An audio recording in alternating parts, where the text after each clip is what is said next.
ඔයා මට ආදරේද? මට තේරෙන දේ කිසි තේරුමක් නැති කතාවක්. තමුන්ගේ නම එතකොට මානව. ඔව්.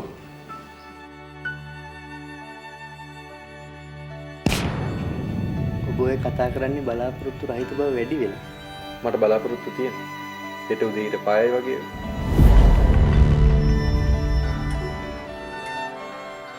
ඒ පිලිසියම මට තවත් විඳ දරා ගන්න පුළුවන් වුණේ නෑ. මං තවත් අඩියක් ඉස්සරහට තිබ්බා. හැබැයි මං දැනගෙන හිටියේ ඒක හරි මෝඩකමක් කියලා.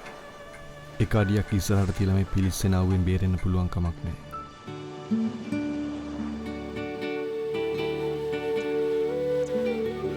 තමාගේ පෙම්වතාව හඳුනගත්ත දිනය Tamanට කියන්න පුළුවන්? ඒ සුන්දර දවස අමතක වෙන්න විදියක් නෑ කොහෙත්ම. මේ විත්තිකරු බුද්ධිමතෙක්.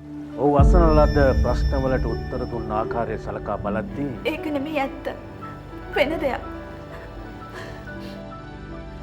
මේ විත්තිකරු අඬනවා දැක්කා.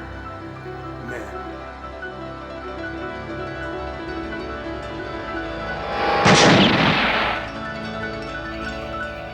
මට මේකට උත්තර දෙනවා.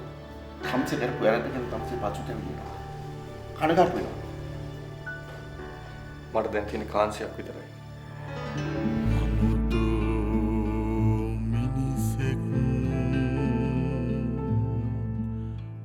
අමුතු